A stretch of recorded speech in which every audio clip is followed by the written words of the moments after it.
America. It's Erick Erickson. These are the four things you need to know this afternoon, November 10th. Up first, the shutdown is coming to an end after 40 days. The Senate has advanced the clean continuing resolution to the floor for debate. Remember, you got to have 60 votes in the Senate to cut off debate. So debate has been cut off. Procedurally in the Senate, there have to be a couple of days left before they can actually officially end the shutdown, but we know it's going to happen before a week's in now. As I told you as a regular listener of my program or of this podcast, the Democrats were going to get nothing, and they haven't. They've gotten the semblance of a deal, and it's just promises of votes. They haven't gotten much, and how are they reacting? Well, what were Democrats thinking, writes Ezra Klein in the New York Times. It's complete BS, says the Democratic lawmaker to Axios. Quote, a quick take on Team Cave's big win, writes Josh Marshall at the Progressive Talking Points memo. Quote, Trump made a huge blunder on the shutdown, so why did Democrats cave anyway, writes Nate Silver. Democrats are not happy with the shutdown politics and the result. They clearly wanted to continue to take the government hostage. They felt like the elections on Tuesday night affirmed that the public was with them. They were going to win those elections anyway. Party out of power does well in those elections. But they interpreted the results to be a mandate to continue a government shutdown.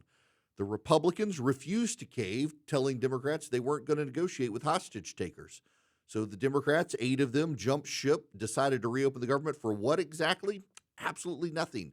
The promise of some votes on health care, not a guarantee those votes will actually pass, but they had enough, those 8 Democrats. The reality is that behind the scenes, the progressives are angry, but a lot of leadership Democrats realized there was no coherent message. There was no unanimity on process. When Republicans shut down, they tend to have something they're all asking for. Democrats had multiple mixed messages, but it boiled down to the talking point that they would be funding Hitler, and they couldn't fund Hitler. So they wanted to let the government stay closed indefinitely. That wasn't going to work for these 8 Senate Democrats. Up next, Donald Trump is threatening to dock the pay of air traffic controllers who didn't show up for work. A lot of air traffic controllers showed up, but some of them couldn't because they weren't getting paid. They were young. They had families. They had to go work Uber and DoorDash and other things to try to make money while the government was shut down. We want them to be sharp. We want them to be engaged, keeping planes in the sky, and a lot of them just couldn't, and they weren't showing up for work. That's the nature of the beast when you have a government shutdown. Instead of threatening to dock the pay of the air traffic controllers, maybe blame the Democrats. I understand the idea because some of them did not show up for work, but frankly, we would have prolonged the shutdown had the air traffic controllers and others not started doing what they were doing.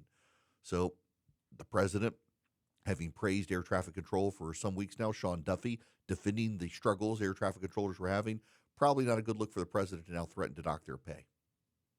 The Supreme Court has rejected a rehearing of gay marriage. This was the Karen Davis case from Kentucky. She was the clerk of court who refused to give wedding licenses, claiming it violated her religion.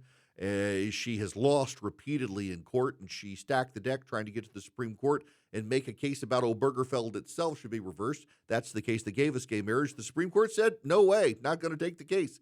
Even the conservative justices, for example, Sam Alito and Clarence Thomas, wanted nothing to do with the case. It's a bad case to try to reconsider gay marriage anyway. Maybe there'll be another case, but I doubt we're ever going to see the revisiting of gay marriage in this country. Additionally, the Supreme Court has decided it will take the Mississippi Republican Party's case against the state of Mississippi. Mississippi has a law that absentee ballots can still be counted for a week after an election. Mississippi Republicans and the National Republicans are challenging that law like other laws. The Fifth Circuit Court of Appeals ruled for the Republicans and said votes cast have to be counted no later than the end of Election Day. And Mississippi decided to appeal to the Supreme Court. Frankly, the procedure here is this. Mississippi Republicans want the law challenged, as does the governor of Mississippi and the attorney general of Mississippi. So they're taking it to the Supreme Court, and to give the Supreme Court an easy vehicle to declare that all states must finish counting ballots before the end of Election Day. This isn't really about Mississippi. This is about California and other progressive states. Mississippi is just a convenient vehicle to get the law changed in all these other states that allow the counting of absentee ballots well after Election Day. Lastly, President Trump has preemptively pardoned Rudy Giuliani, John Eastman, and a few others, including Sidney Powell, over the 2020 election nonsense. Rudy Giuliani is in declining health. He's out of money. He's filed for bankruptcy. It's just a sad case for America's mayor. It's time for the man to, well, stay out of the limelight, and the president is giving him a graceful exit from litigation and the burdens that he faces financially. So, yeah, maybe he shouldn't have, but it's Rudy Giuliani, America's mayor, who's clearly got other big issues, and it's probably time to just let Rudy Giuliani have a restful final few years left. I'm Erick Erickson. These are the 4 things you need to know this afternoon. I hope you have a great day. Stay informed, stay engaged, and please keep the faith.